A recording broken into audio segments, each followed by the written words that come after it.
putting it off and putting it off, and finally you say, well, that's future Paul's problem. Present Paul's not going to deal with it. That chum future Paul will have to figure out how to get that done. My favorite way of doing this is to kind of tend to the task but then not do the cleanup. So I had a snowmobile delivered last week. You'll be happy to hear that because it basically ensures we won't get much snow this winter. And got it all put together and felt like a good sense of accomplishment, and then really had to force myself. The hardest part of that task was to force myself to put the tools back in the right place so that next time I'll be able to find them. Past Paul would have just thrown them in the bag and not been able to find them. Future Paul would have been cursing past Paul because he wouldn't have been able to find them.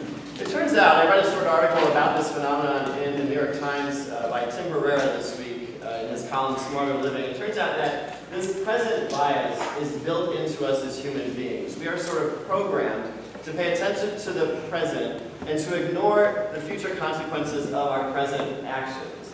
And the reason for that, psychologists think, is because our future selves feel like a stranger. They don't feel like us. So we're really not that concerned about what happens to future Paul. That's future Paul's problem. It doesn't really concern me.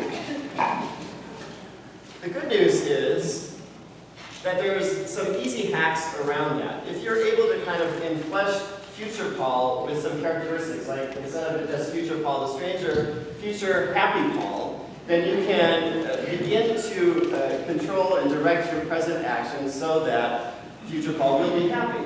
One of the big problems that present bias causes for us is that it makes us less likely to save adequately for retirement. So if you show 30 or 40-year-olds pictures of themselves that have been digitally changed so that it looks like them, like in their late 60s and 70s, it looks like them in retirement age, it makes folks more likely to contribute to their retirement funds because they can picture themselves as related, they can picture their future selves as related to their present self. Additionally, another example for exercise, which we all know is good for us and we all most of us sort of avoid doing. But if you show folks as an avatar, kind of a cartoon version of themselves exercising, versus a cartoon of themselves kind of lying around the house doing nothing, or a cartoon of a stranger exercising, the folks who are shown the cartoon of themselves exercising are more likely to choose to exercise now in order to ensure their future health. Human beings are hardwired to ignore the future. We're not good at imagining the consequences of our current actions on our future selves. I wonder if that's part of what's going on in this interaction between Jesus and the disciples in the story we just heard from Mark's Gospel.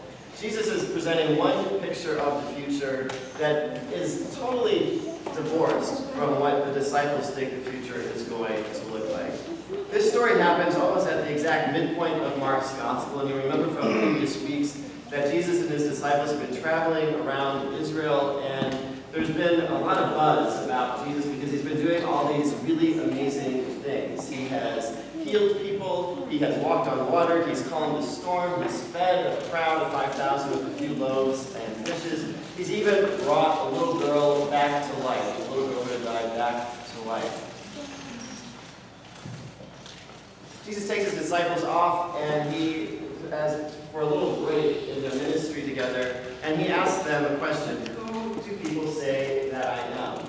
And the crowds, there's a lot of buzz about Jesus because of all of the things he's been doing, and the crowds have come up with a couple of theories about him. And the disciples report those theories to him. They say, some people say that you are John the Baptist. Others say that you are Elijah.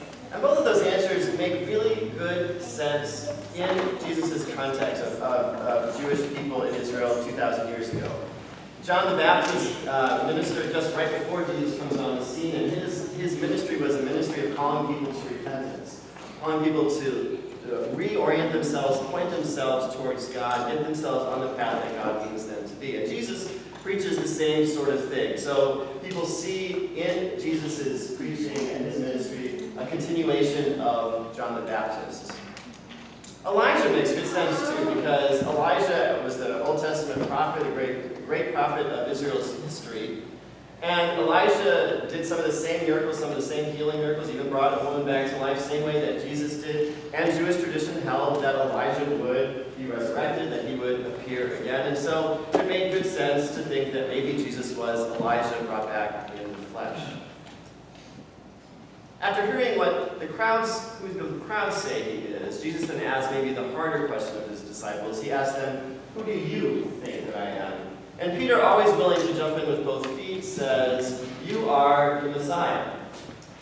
And the Messiah was a pretty loaded term. It had a very specific meaning, a specific understanding at that time in Israel's history. The Messiah was a figure who would come along, and in addition to doing all the things that Jesus was doing, in addition to being a great prophet and being a great healer and being able to perform miracles, the Messiah would be a great military leader. He would raise up an army of Israel, and that army would overthrow the Roman occupiers.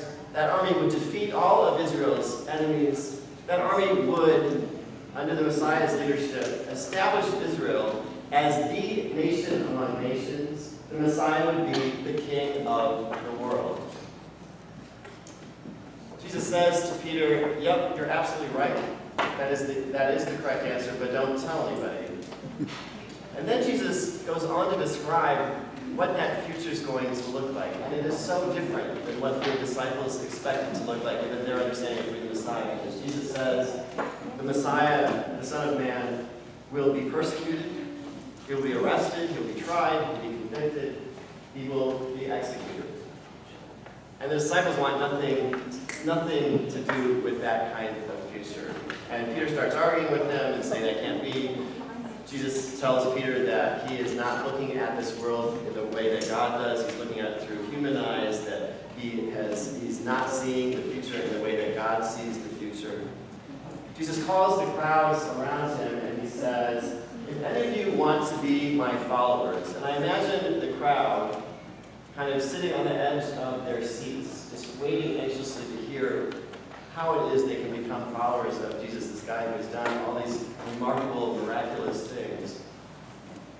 "If any of you want to be my followers," Jesus says, "you have to deny yourselves, pick up your cross, and follow me."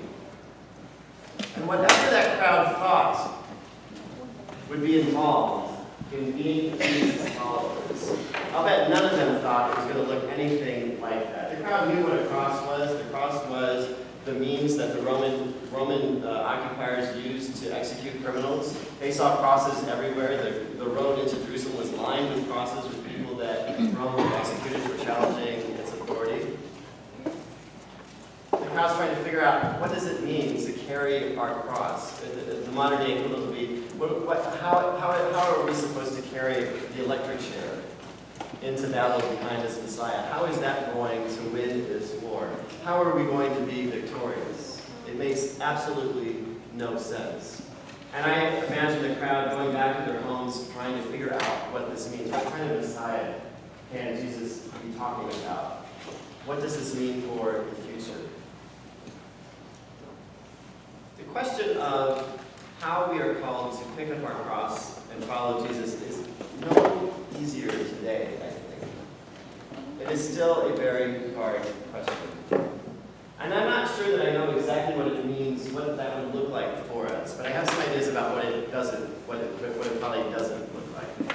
I do not think that it means that we are to embrace suffering for suffering's sake. God does not wish suffering for us. God does not send suffering to test us. That said, we have all experienced suffering in this life, and you have probably found, as I have, that through that experience, we discover things about ourselves that we didn't know before.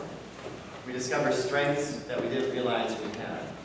We discover a resilience that we wouldn't have thought we had. We discover whole spaces in our soul that we had never explored. We can grow through the experience of suffering. But I do not believe that suffering is what God dreams for us in this life. And I do not think that suffering for suffering's sake is what it means to be Christian. We're not called to embrace suffering. Another thing I don't think picking up our cross and following Jesus means. And this is borrowed from David Lose, who's a Lutheran pastor. I don't think that picking up our cross means embracing a kind of what David Lose calls Weight Watcher Christianity, where we sort of try and do less of the things that we really, really enjoy, that make us really happy, because we know that we're not really supposed to be all that happy in this lifetime. We're not supposed to enjoy things too much. We try and do a few more of the things that we really don't want, but we know that are good for us. And we just try and, live kind of a balanced, maybe sort of doer existence that, we're not too happy, we're not too sad, we're just trying to, live a kind of moderate existence. I don't think that that is what it means to pick up our cross and follow Jesus. Another preacher I like a lot, Fred Craddock, who died a few years ago, gave a sermon that I tried to find over the last few days, but I was not able to find it online. But I remember it very clearly. He was probably in his 70s at the time, and he was talking about picking up the cross. And he said he imagined as a young person, he grew up in the church, a very religious family, knew from a very early age he wanted to be a pastor.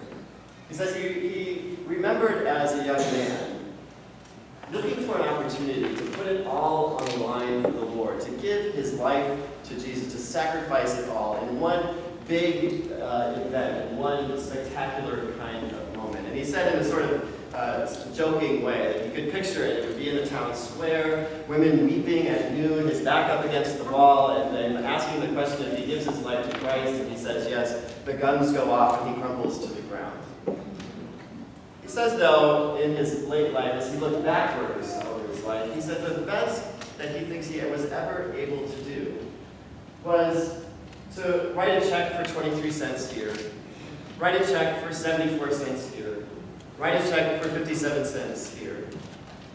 And somehow, he said, piecing all those together, these small little checks, these small little acts, these kind of moments of decision, maybe added up to a life that was worth living.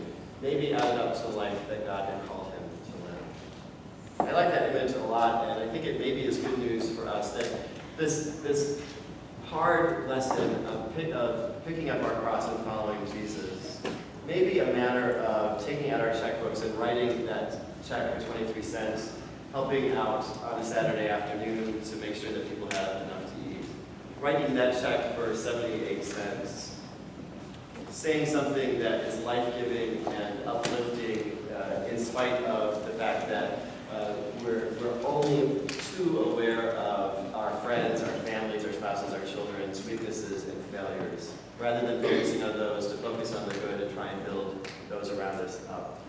Writing that check for 54 cents and helping someone in need that we come across in our daily life. My prayer for us this week is that we will get our checkbooks out, write those little checks on a daily basis so that we can embrace the life, the abundant future that God dreams for us, that Jesus calls us to when he says to pick up our cross and follow him. Amen.